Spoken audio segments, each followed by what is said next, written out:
morning, everybody. Whether you're on the East Coast, West Coast, or around the world, this is your Wednesday wrap-up. We got Mr. Yu in the house. Herb is off gallivanting around, so we don't have him this morning, but he is in the comments section, so he's hanging out with us in spirit. And how you doing, man? Doing good, man. Awesome morning already. Absolutely. Talking sports and having coffee makes it all better. You know it. All right, and there we go. We got Herb out there, and all righty.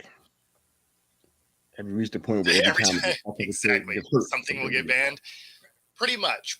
Yeah. And that is exactly where we're starting our day, is with the hip drop tackle ban, which is one of the dumbest rules. I understand that people get hurt during it, and it's a collision sport. Injuries happen. I heard a stat that it was basically 25% higher injury rate than a normal tackle. Excuse me, which in a way makes sense, right? You're spinning across the body. You have the opportunity to roll an ankle. But here's the problem with it. If you are a defender and the play beats you, or you're just out of position, right? Like you're coming from the opposite side, and that offensive player is already beyond where you are. You're no longer allowed to go high. You can't tackle low. So if you can't tackle the middle, you just watch them score? Like, none of this makes sense. Yeah, this is bad for so many reasons. I understand wanting to protect the players. I think the league has another agenda along with it. They want to protect, I guess, the popular players, the ones that kind of help bring in that cash, and it's like, that's great and all, but it limits something that football fans, especially diehard football fans, love, and that's the intensity and the idea that, this is a level playing field. Any one of these teams can win, playing hard and working hard. It matters. This takes some of that stuff away from it when you look at it. And on top of that, the league actually did a survey, or their own version of some kind of research. They researched the last 2 seasons before they made this decision. 20,000 tackles were reviewed. 105 of them fell into the hip drop category. That, those of you guys who ain't great with math, that's a half of a percentage point. Yeah. All the tackles in the past 2 years are half of a percentage. That means 0.5% of these tackles are considered hip drop. I know Mark Andrews went out. Yep. Well, I was going to say, and out of those, only 15 players ended up with an injury where they missed time. Yeah, and I'm not even sure. The Mark Andrews one, that's their model for it. I get that. The AJ Brown, I'm missing that one. If you think that one is an example of this, I'm really, really lost, and I don't know what I'm seeing, because I see I saw the drop hip, but his legs weren't trapped underneath him. Yep. He went down on his knees, and then he stayed there and started holding his knee. It wasn't, to me, the same exact thing like a Mark Andrews or some of the other examples. So I'm not sure what we're looking for. So if I'm not sure, there's a good chance that a referee who hasn't had to deal with it before, because it was never a thing, people were just getting tackles, and that was it. Now you got to look for it and try to figure it out and manage it throughout the entire season. And then the guys that are defending have to learn how to tackle in a different way. Yeah, preseason's going to be wild, because they're going to be making it a point of emphasis. They're going to call all kinds of stuff. It's going to be bad for the sport. Although, if you're a Derrick Henry fan, because he is just a mountain of a human, no one will be able to tackle him from behind now, because there's no legal tackle, right? So, he may go out and set the single season rushing record because no one's allowed to tackle him if he gets by you. This is probably one of the worst NFL rule changes that I've seen in years. I would bet money that this thing doesn't stay a rule beyond this year. I hope not. I know it's going to result in some problems for tacklers. Already it's probably a problem in their mind already. But what you're going to have, like you alluded to with Derrick Henry, you're going to have probably a lot more scoring. Yep. Which I'm sure the NFL doesn't mind. It works to their benefit. They're going to have more record-setting performances. I'm sure that works to their benefit as well. It's great for them. It's a side benefit. I'm sure the NFL, appreciates happen, but it's going to be infuriating for somebody who's trying to tackle maybe something pivotal like a third down, and you give new life to your opponent who you already got on kind of got them on cruise control. And all of a sudden now they're back in the game because you got stuck with 15 yards, an automatic first down, and now you change the whole element of the runner you were on. So yeah, I mean, as a defender, do you even bother chasing a guy down now? Like, you have to if you want to keep your job. I mean, but you're not allowed to tackle him, right? So you just run up and be like, "I could have got you." Like they ain't saying that, but I mean, tackling is going to be interesting. I feel like it's like, you know what? I think this is just me. I know that people are not going to really do this. Just how my mind works. I'm like, just go ahead and tackle him. It is what it is. Well, I think where it becomes an issue is the 15-yarder. Sure, if it's going to keep the guy from scoring, I'll take the 15-yard penalty all day, right? Yeah. The problem is, I would bet that there is a $50,000 fine that comes along with it. So then, because it'll be it'll be one of those unsportsmanlike conduct type of hits, right? Kind of like if you lead with your helmet, that's a fine, stuff like that, right? So roughing the passer generally has a fine attached to it. So in that scenario, if they levy fines along with this hit, well, now you're making a business decision, right? Because you're just like, okay, look, I can go get him. It'll stop the score. It'll cost me $50K. Or maybe it's 25. Who knows? Doesn't matter. It doesn't matter if it's 10K, because the opportunity can happen multiple times in a game. So that's where it becomes very weird. Like essentially how this rule is coming through, oh shit, it didn't go. What the hell happened? What's that? It didn't go live. Weird. Says well, guess what? Hey. Yeah, for whatever reason, it started to pop off live and didn't. So I guess if you're joining me now, welcome to the Wednesday wrap up. We are chatting about the. Wow, that was bizarre. I wonder what platform didn't launch. Anyway, doesn't matter. We are live now. Yeah, man. Yeah, I don't know. One of the platforms must not have launched, but anyway. So yeah, I don't love. I don't love where it's headed, because if you're a defensive player at this point, you have to be in front of them. You have to be able to get your head across or a shoulder bump, and that is essentially the only way you can tackle somebody now. Because if you go low, it's a shot at the knees. That's a penalty. If you go high, it's roughing, to some degree, right? If you hit their helmet or if you touch with your helmet, that's a penalty. So basically, you have to be able to get across the front at the waist, and that's the only way you can tackle. Man, you're going to see a lot of explosive offensive play, and I think it's mostly going to make the NFL fans mad, because nobody wants to see that. Like, if you want to see that type of scoring, you're going to watch the Arena League. Without question. So the offseason, like you said, is going to be a big factor on how they adjust. I think it's going to turn into some version of professional wrestling. I'm being dead serious. I think it's going to turn into that, because it's already starting to look that way now. We're starting to see the guys rather than tackle the traditional way, they're suplexing people now. It's like you almost have no choice but to do it that way, to grab somebody by the waist and drop them on their head. It's like this. You're not giving these guys many options left. And the thing that's funny is even that is an illegal thing. Like if you actually pick them up and go over the back, that's a penalty. That's a 15. Well, I mean like that. I mean, I'm talking about dropping your hips, but putting him on his head rather than on his knees. We're coming to the point now we don't have much of a choice. Yeah. What can you do? I mean, these guys got to make, like you said, business decisions. They got to tackle. I think they're gonna have to end up taking some of the lumps until they work the stuff out. Hopefully, it is like you said, like just a year, and then I Yep. continue to do this to the next season. But they got to do something. They got to tackle. So you want guys just running free down the field without being touched with it. What is this? The pillow league? What we doing out here? So that's basically what it's becoming. That's not good. Although, if you want to see the UFL really take off, let the NFL do something like this, because people will start to tune in to that lower level league because they're still going to hit.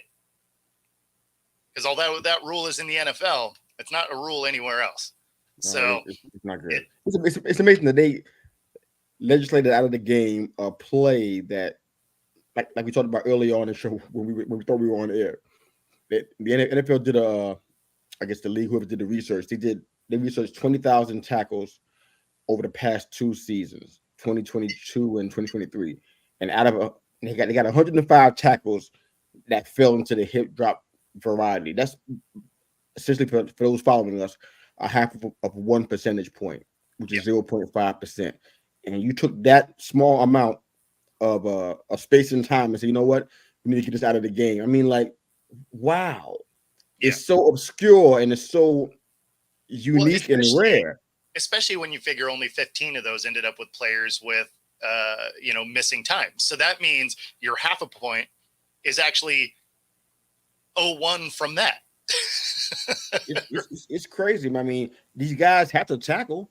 I mean, who's gonna be in charge of the tackling? The guys that make more money, that have a bigger contract, that can afford to take a 10K hit.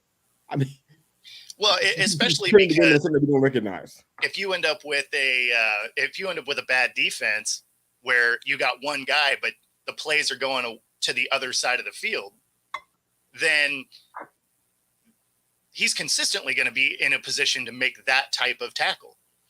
So, yeah, it's just not.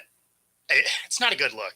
Like, everybody keeps talking about how it's going to become the National Flag Football League. And I mean, it really is headed that direction at this point, because if you can't tackle from behind anymore, I mean, at this point, you'd have to dive short and try and just like swipe the ankles to get them to trip themselves.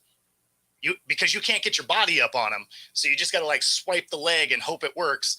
Because outside of that, it'll be illegal contact of some sort. None of that makes sense. WWE, I'm telling you, you're gonna start seeing leg whips and suplexes. I'm telling you, I saw the suplex in massive amounts last year, especially in the playoffs. It was like Suplex City out there. I thought Brock Lesnar was out there playing with a helmet on again. I'm like, the thing that's funny about that is all those guys got fined for doing it. Really? Yeah.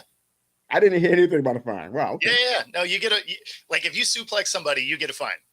Like, it's not just a penalty; it's a fine. What is this turning into? I mean, the diehard football fan, I can't imagine what they're feeling, man. But it's coming to that. I mean, you probably can't do that either. I think there's you can't trick that too. Yeah, you can't trick people. But it's like, you guys start getting inventive. I mean, what can you do? I mean, you let guys run free down the field and just score. I'm like, if you want to have a 61 to 48 game every time you play, well, if you think that's good, great for you. But imagine being not a defensive coordinator, but imagine being your DB coach. Like, how are you running tackling drills at this point? Like, you just got to run up and be like, boop, you're down, 2-hand touch. Thanks for playing. Like, what are we doing right now? It's I don't know what the answer. Like, this is not the sport that I don't know what the answer is. This is not the sport that we remember we grew up on.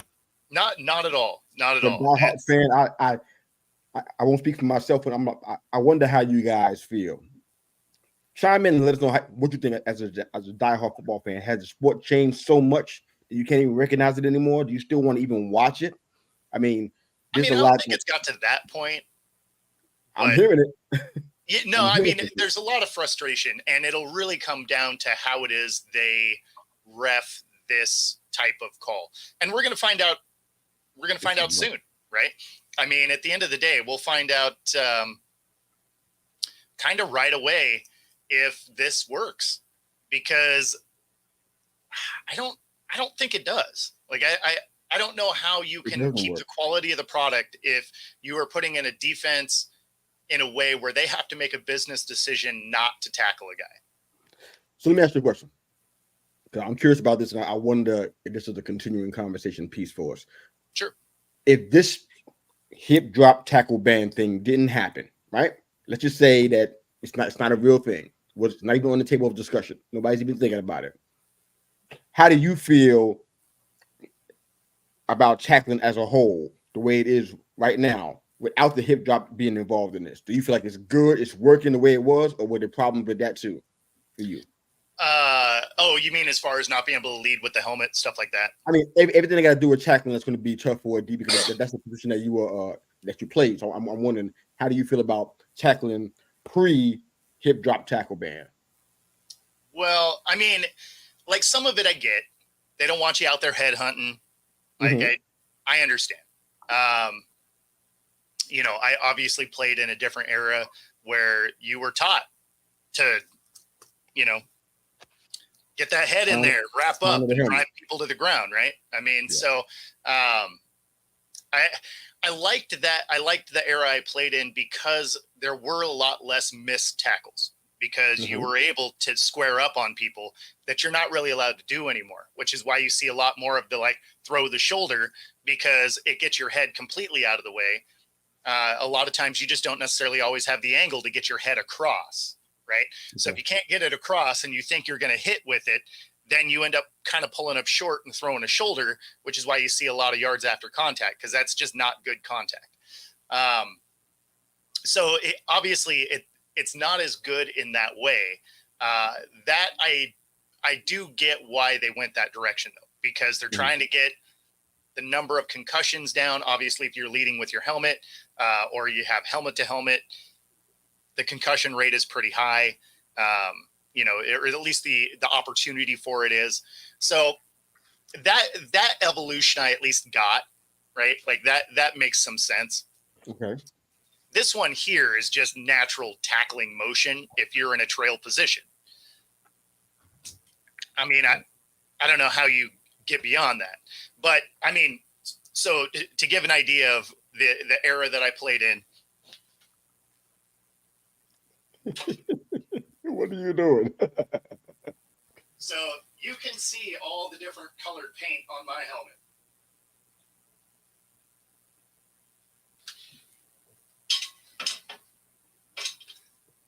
Like that. That's how I used to gauge seasons, by how many other people's helmet paint I had on my helmet. Like, I went out there to hit. Right. Okay. So, you know, so watching now is a little different. Okay. But I do understand how it evolved the way it did. I definitely do not like this rule, though. And when you're looking across the league, especially at defensive players, there seems to be a pretty good consensus there that most of these guys don't like that rule. And but it was a unanimous pass by the owners. So this is exactly what we're talking about, Nick. You can't tackle anymore unless you are squared up in front, can get your head out of the way, can hit them in the middle. Outside of that, you can't go high, you can't go low. Now you can't tackle in a trail position.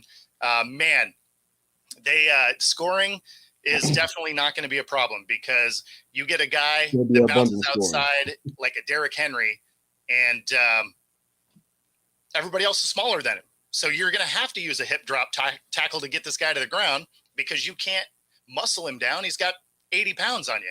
So it goes great for the Ravens, doesn't it? It's so funny that you grabbed that helmet. I was thinking about it before you grabbed the helmet, like, this goes great for them.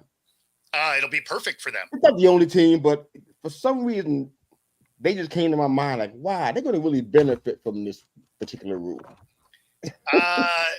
And then you grab the helmet, I'm like, wow. Exactly right. You got to be a piggyback, but you can't slide down the body, so you got to be able to hold yourself up and hope they just trip. Piggyback ride, indeed, sir. Wow.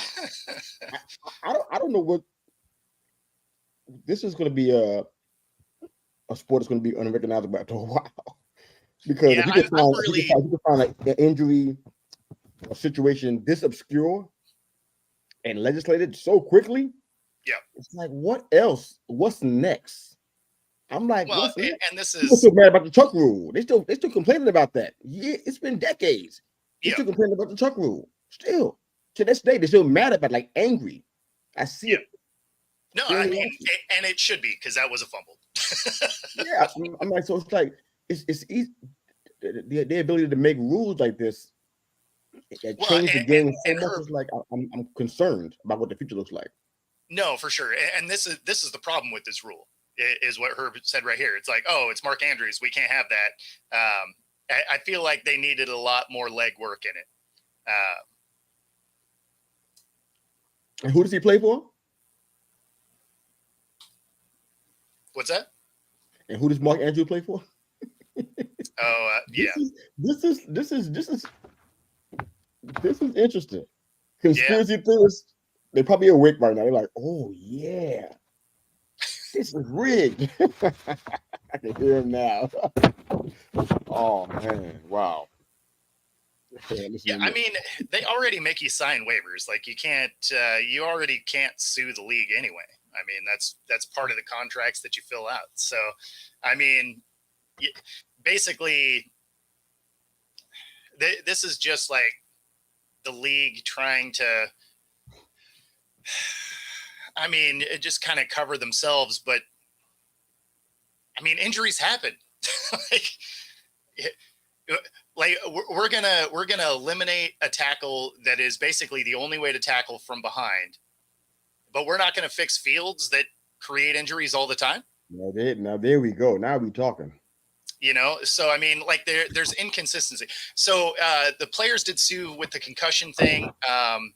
That's true. That took a lot of time to make that work, and that had more to do with some negligence on the NFL as opposed to it was just part of the game. It was something that they were saying wasn't part of the game, and so it honestly, if they would have taken a different stance, they probably would have been fine in that lawsuit. But Coaching they actually decisions, hurt themselves in leaving court. guys in the game, that kind of stuff. Exactly. So that was something they did to themselves, but it. Without question. But yeah, no, I mean it's no. This is exactly what we're talking about, Nick. Of all the hip drop tackles, there was only the 15 that had players miss time, which is they're like, oh, it's 25% more than any other tackle, but it's still only 10% of the tackles that happened, and of course that 10% is of 0.5% of all the tackles in the league. So I mean, we're not talking about real numbers here. So it's dumb. That's the main takeaway. We basically spent 24 minutes just saying that this is a horrible rule. And I mean, I am really interested to see what it is they do in the in the preseason. How tightly are they going to call this? Is anything coming from the back and the side, is that an automatic penalty? I guess we're gonna find out. I'm actually going to watch the preseason. That's not normal for me, but I'm gonna watch a lot more preseason than I probably ever have. I'm looking for this. Matter of fact, that could be all I'm watching it for. I want to see how they're going to handle this one because and you're going to see a lot of opportunity for it because it's preseason. It's a bunch of guys that probably aren't going to make the league. It's going to be guys out of position, which generally means they're tracking a guy down as opposed to making a solid tackle from in front. And so I mean, you might see some crazy scores in preseason. Tracking a guy from behind. I guess fall down, hit him in his knees, and he buckles his knee, hit the ground. What's the difference here? Wow, unbelievable, man. Thank you, sir. Thanks for tuning in, man. It's I don't know. Preseason's going to be interesting for that. It's also going to be interesting to see their adaptation of the new kicking rules that did get brought in. They got approved on Tuesday, I believe. So, good stuff. yeah, I mean, so, just to briefly touch on that, I like the fact that it's going to bring the kicking game back. Like, it makes the kickoff matter again. So that's cool. I don't like what it changes for the onside kick. Not that anybody's really been able to do the surprise onside kick now that your line doesn't get a move before the ball's snapped anymore. It makes it a very hard play to convert. But that being said, at least there's something interesting about the kicking game now, because it was that 22% of kicks were returned, and that was it, of kickoffs. And so essentially they were just banging them out the back of the end zone, and it made it almost a pointless play. So now there's going to be some strategy to the kickoff game again. And so I at least like that return. Do I like the alignment of it and the look of it? Not really. But if it's something that makes it relevant again, I'm not mad at it. Gotcha. Same here, brother. All right, let's transition over to this. Actually, we're at the halfway point. Let me run this ad real quick for air football down right here in Washington State. Here we go.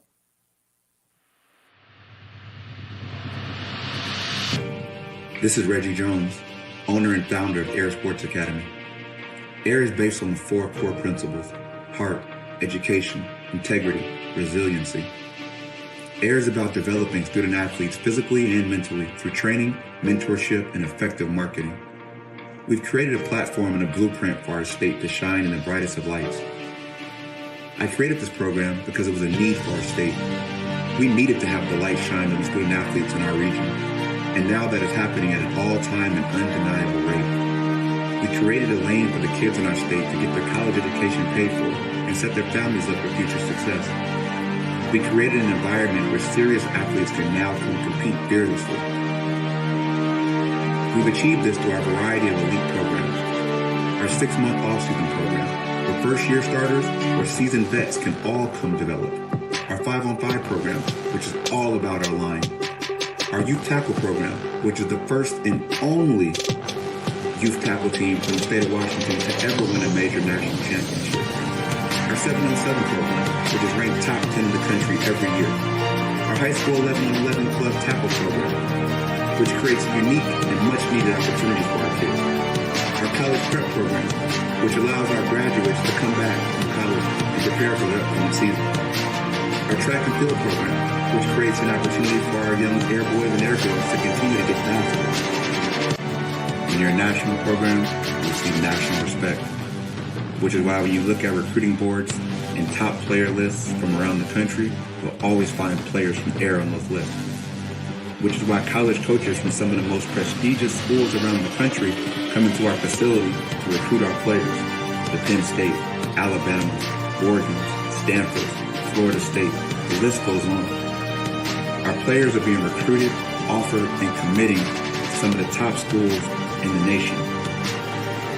The experience our players and families receive is second to none. We offer a competitive brand of sports at Air. We are the ball. And with that comes great responsibility. Heavy is the head that wears the crown. All right. Yeah, so let's talk about this Jerry Jones hilariousness that obviously he originally says, "Oh, we're all in on this season," whatever that means, and then you got him coming out and saying, we're going to be fine, we're going to win, we've got Dak, but they also aren't offering him a new contract, which means if he tests free agency, they could be on the hook for $40 million next year without him being under center. So pretty crazy stuff there. What do you got? What do you think? This is going to be a monumental moment. It's going to happen on your show because it's very rare on any occasion that I am going to give anybody in the Dallas Cowboy jersey any kind of props. Mainly because sometimes not all, but some fans can be pretty nauseating, and they'll talk about their postseason while they're even in the preseason, and they'll That's count fair. their chicken before they hatch for the most part. And for the past 28 years, literally as long as I've been married, they've never accomplished those things that they've said. I'm like, after that much time, it's almost insanity to keep saying it and keep doing the same thing, expecting a different result. However, in this case, we talked about Jerry Jones very often. We talked about his meddling, in my opinion, his grandstanding, and his putting his face out there more than focusing on building his team and building a championship team, i.e., what he had with Aikman and prior to that with Yep. Pearson and all of those guys. This is weird to me because, and this one will get some credit out. Most of my Cowboy friends hate Dak. They want him dead for the most part. They add that place in life. But for Yeah, me, I mean, I think I get the frustration a little bit because he basically is Tony Romo. I know, but some stuff is not deserved. I'm gonna get into that real quick. First off, he does have leverage here in this situation because No doubt. they gave him franchise tags back to back, and that kind of allowed him to negotiate a shorter deal than the one they wanted to do. So he has a massive cap number now. I think it's like $55.4 million, something like that. He was the sixth best quarterback in the league last year. Now we got 32 teams out there, right? That puts him in the upper echelon statistically. His playoff appearance notwithstanding. But aside from that game, week 5 in San Fran, week 15 at Buffalo, and the letdown against the Packers in wild card weekend, beside those 3 games, you're playing at an MVP level. It's really hard for me to see how you can blame him for everything that's going wrong with this. That's what we've always been talking about on different shows, on our shows as well, that it's not all on him. It can't be. He plays a part in some things, decision-making wise, especially in late game situations, in crucial times, in the season, postseason especially. But you can't blame him. I mean, he's done what most quarterbacks cannot do. And I feel like at this point, if you're Jerry Jones, you're kind of dancing here. You're kind of having a tightrope walk right here, right now, because if you go somewhere else under a different situation, I mean, you're starting all over again.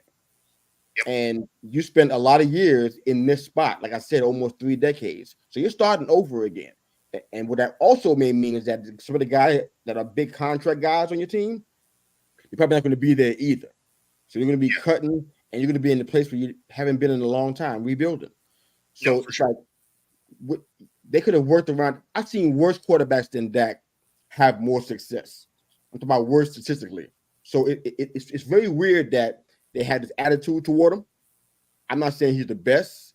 I'm not saying you can't find better, but you ain't finding better in the draft with a rookie who doesn't know the NFL game. You're not finding it in most cases in free agency either. You know what I'm saying? Especially when you figure the age of the rest of the team.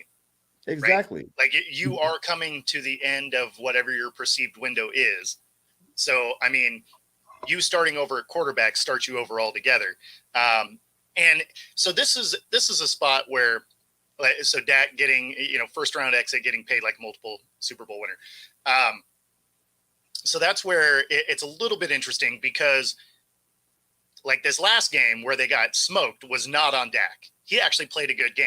That defense was horrendous, but Dak actually played well. So I can't really fault Dak on that particular exit. I understand it still goes down as a, first round exit for Dak, but at the end of the day, he was not the cause of that exit this time.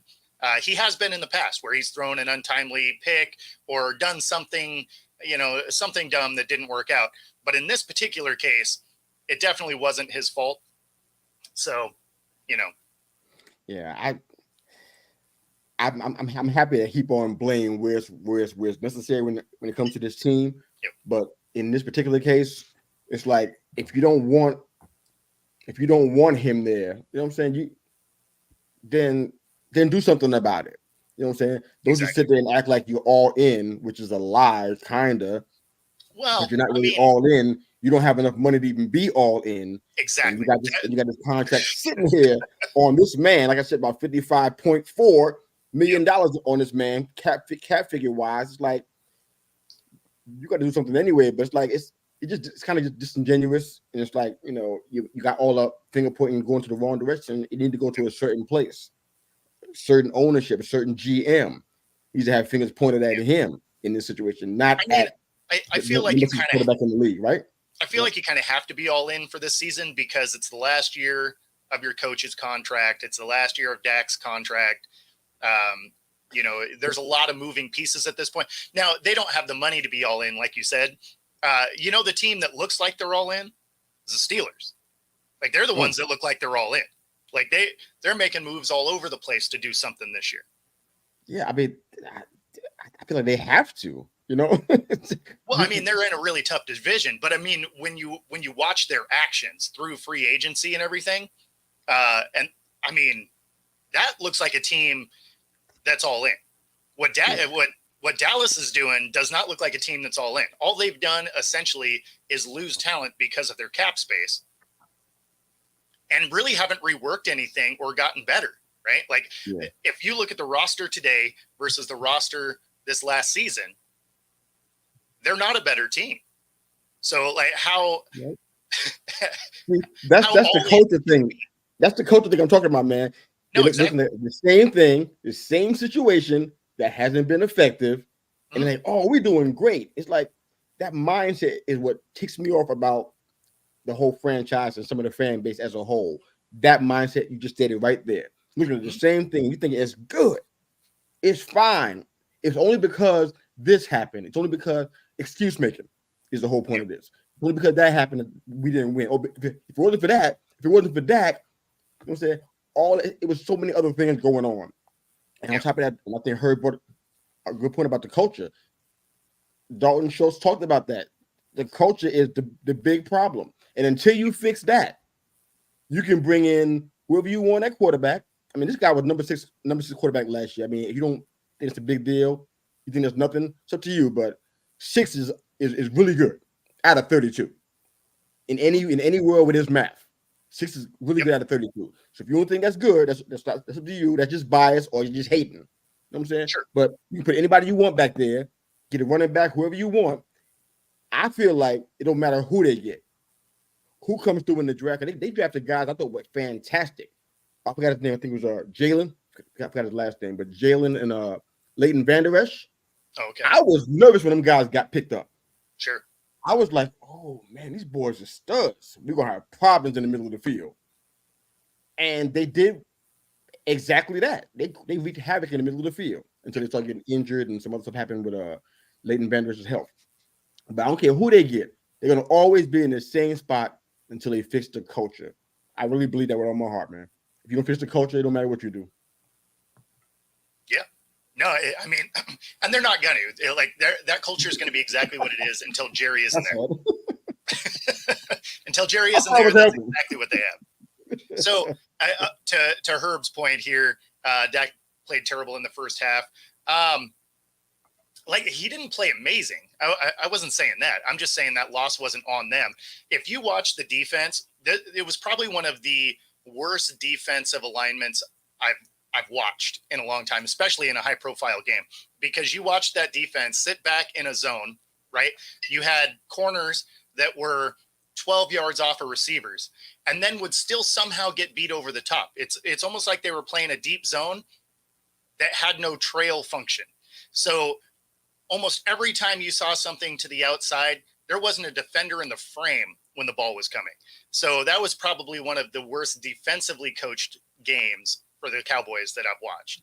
And so for that reason, I say that's not really on Dak, but he didn't have an amazing game. I'll concede that, no problem. But that loss. As far as the Steelers go, I'm still concerned about their defense. I'm not happy with things as they are right now. Oh, sure. Some stuff has to happen. What they got right now, that ain't going to get it done. That's just a quick side note. They got to jump on that. You know, to add to the Dallas circus, like, how is Zimmer and McCarthy going to work together? Like, how does that mesh?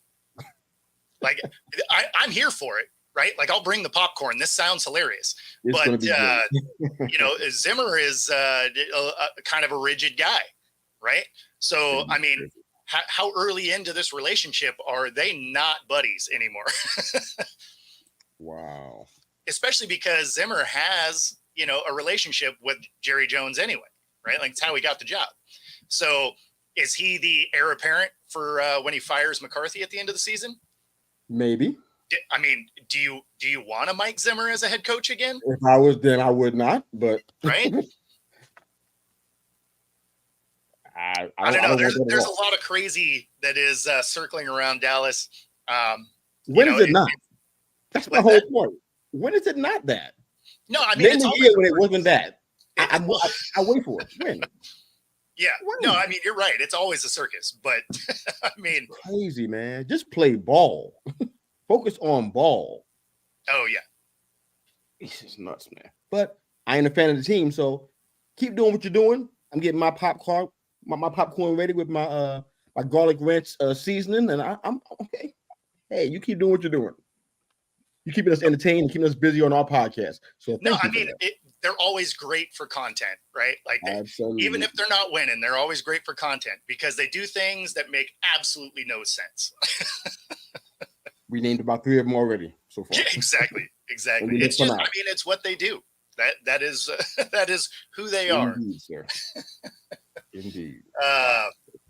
So, in a press conference, we saw Nick Sirianni talking about Saquon, saying he is excited for him to be there. And it's funny that this was getting so much traction because how would you not be, right? Like it's an upgrade from what you had. They have a good offensive line, and now you're not allowed to tackle people, so he should stay healthy. Saquon might have one of his best years of his career. Yeah, and it's going to be attributed to the Eagles and their setup. Nobody's going to mention this part about not being able to tackle him. Yeah, it'll be like, okay. See, knew I should lift the Giants. Yeah, I know what's going to happen. I see this one coming. I'm not even here for it. I'm like, whatever. Okay, I get what this is. With his trunks, you got to tackle him low with his trunks. Yeah, you ain't got no choice. Yeah, but you can't. You can't. That's what you just have to be like, bye, Saquon. It's going to be a nightmare scenario. Yeah, I mean, basically, tackling him, it'd be like being a little kid and missing the school bus, but you see it drive by, you're like, oh well. I'll run after it for a second. Good luck with that. Oh yeah, they ain't stopping. And of course, Aaron Donald explained his exit from the NFL. Not that this is a big shock, right? Like he's in the league for 10 years. He goes to 10 Pro Bowls, multiple All Pros, Defensive Player of the Years, Super Bowl ring. Still really healthy. I mean, it seems like a good time to walk away. He just needs some rest, man. He's just tired, man. Sounds like he's just tired. No, for sure. Well, especially when you watch the way he preps, right? Like nobody outworks that guy. Like he'll be out there on the field getting work in 3 hours before practice starts. Like that's some crazy stuff, but that makes you the best. That's how you get to all those All Pros, all those top 100 votes, a Pro Bowl every year of your career is exactly that, right? Like you're not going out. That's that Kobe Bryant mentality. His teammates are like, "Oh, we're going to the club." He's like, "Cool, yeah, I'm going to be in the gym." That man's just tired. He may end up showing back up. He may get that fever again, start getting that itch, and he'll show back up, revived and rested, and come out there and wreak havoc. I don't think he does in this scenario. Wow, you don't? I don't think he does the quit and come back thing.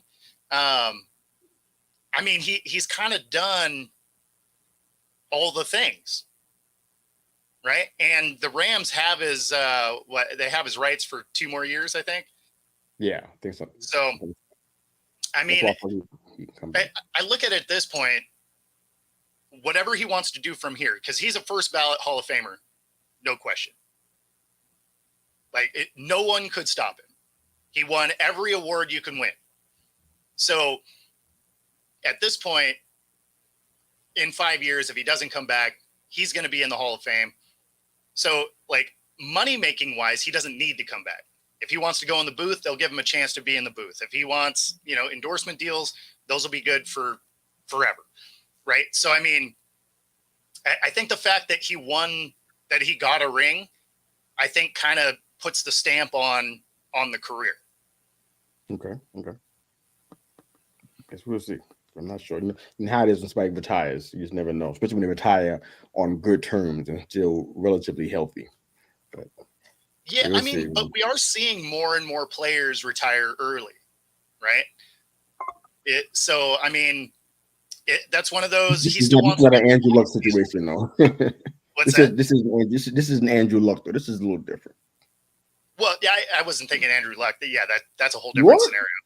We all. No, anytime somebody says, somebody retiring early, his name always comes up. No, that's not really where I was thinking. But just because his was weird, because he's on the field and he's like, nah, I'm good. Like, that was weird. That was a weird way to go out. He was getting plastered, man. No. I mean, his line was getting murdered.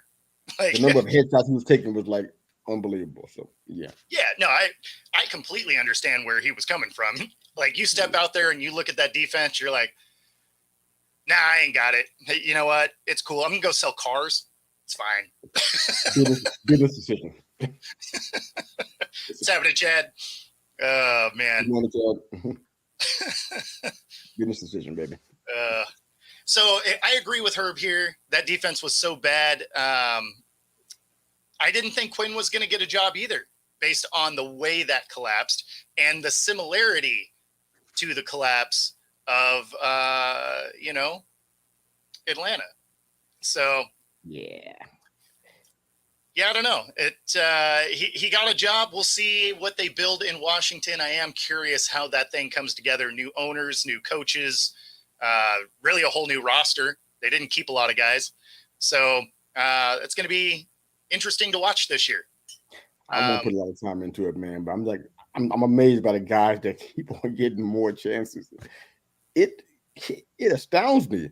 I'm like, even if you are like just halfway, it's like I've seen guys that were doing better than halfway, and you don't even hear their names. Yeah, I don't get that. Quinn is one of them, and we talked about it multiple times on multiple different shows and platforms. Yeah. So the thing with Quinn, right, is he wins a ring in Seattle, right? Goes to another one,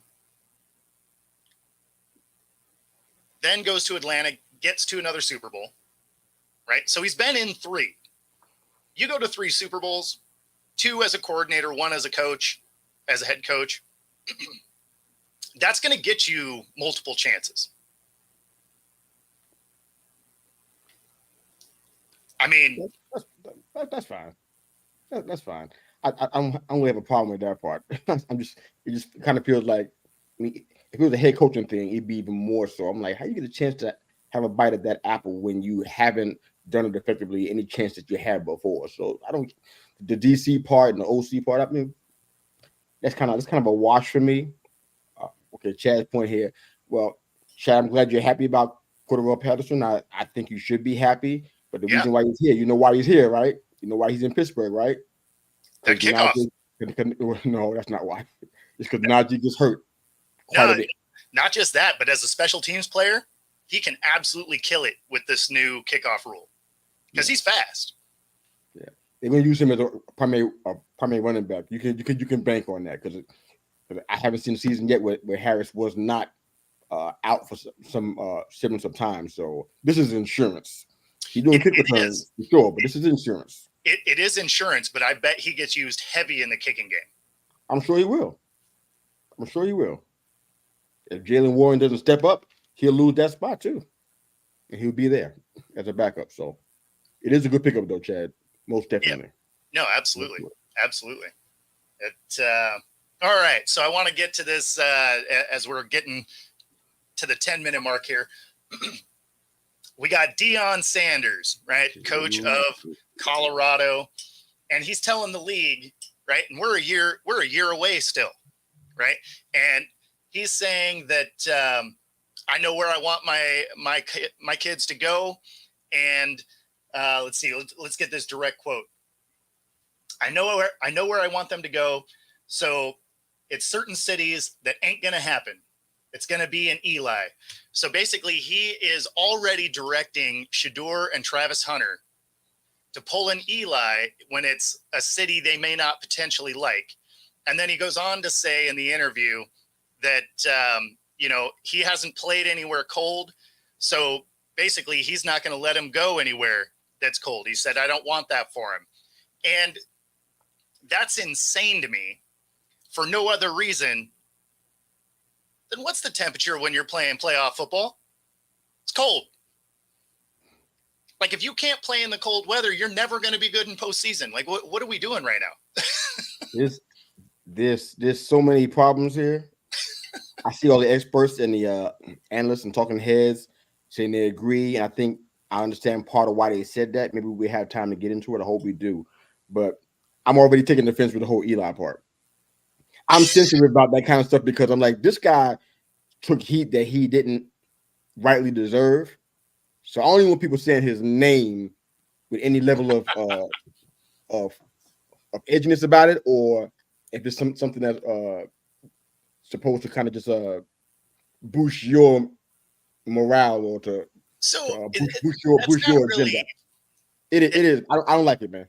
It's not working for me, man. You know why? Because here's why. First off, all 5 of those teams that he's talking about that his boys can only go to are all 5 teams that Deion played for himself, which I thought was very coincidental. Yes. Deion played for all 5 of those teams. 2 of those teams are considered cold weather cities. Let's be real about it. Baltimore and Washington are not warm.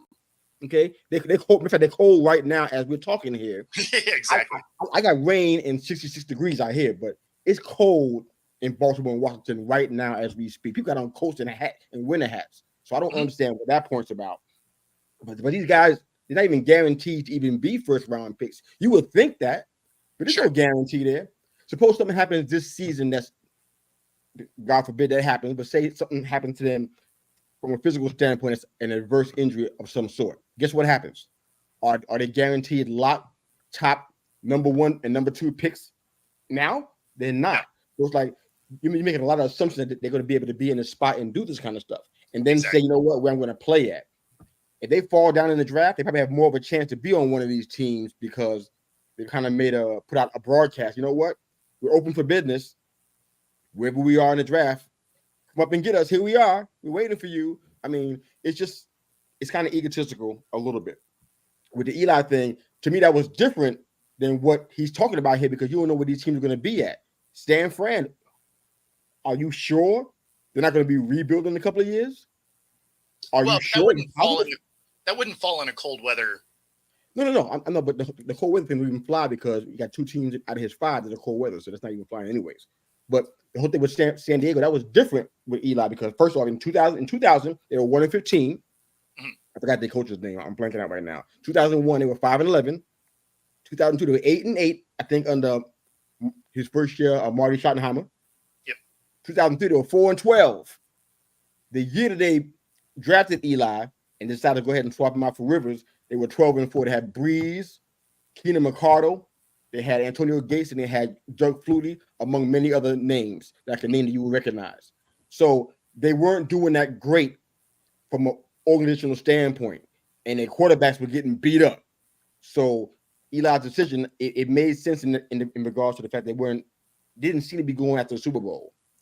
So that's different than what he's talking about because you don't know what these 5 teams are going to be doing at that time. Yeah, Washington might be at the top of the food chain, and Atlanta might not be by that time. Yeah, Dallas could be in a serious rebuild. Dallas could be in a serious rebuild by then, and the Ravens could be, a Super Bowl champion. They ain't going to pick you at number 1 and 2 because they're going to be champions, right? You don't know what's going to happen here. This is just it's rampant speculation, and it's like I don't know why you put that pressure on these guys to even do this kind of stuff like this. It's ridiculous, man. That's the thing, is you're putting some crazy pressure on guys that don't need, like, they already have pressure because you're Dion and you're in the limelight anyway, right? So, I mean, because he came out with a statement a week ago that, basically was directing his kid not to come out this year because he wasn't going to be the number 1 overall pick. Although he said that he would have been the second one off the board, which I don't think that's accurate either. He just didn't play enough.